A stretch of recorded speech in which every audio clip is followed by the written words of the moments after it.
Tribuners, kita beralih ke berita selanjutnya. Berkah Ramadan, penjual peci di Masjid Al-Fatah Ambon meraup untung jutaan rupiah. Bulan suci Ramadan adalah bulan penuh berkah untuk semua orang, maka tidak heran pedagang kelengkapan salat serta busana muslim banjir untung.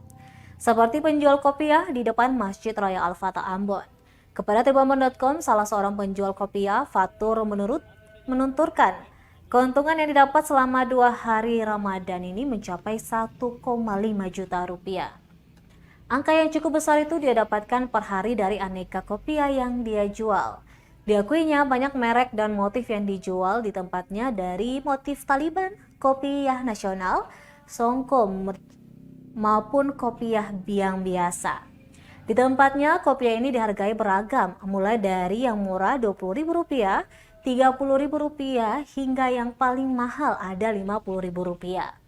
Untuk waktu jualannya sendiri selama bulan puasa setiap hari mulai dari jam 11 waktu Indonesia Timur hingga 21 waktu Indonesia Timur.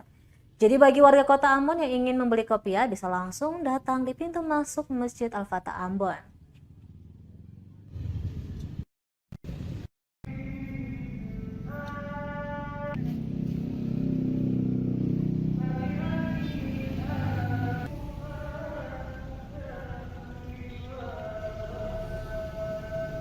Kopiah di sini yang paling laku apa di sini, Bang?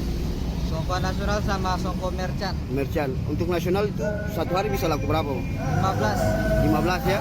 Merchant juga seperti kayak Merchant kira-kira 10. 10 ya, yang paling laku situ, Bang. Itu untuk merchant sama nasional itu dijual berapa, Bang? Kalau merchant itu dijual 20.000.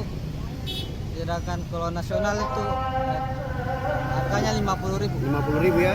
Itu banyak yang beli ya, Bang ya. Ya. Oke, siap. Terima kasih sudah nonton. Jangan lupa like, subscribe, dan share ya.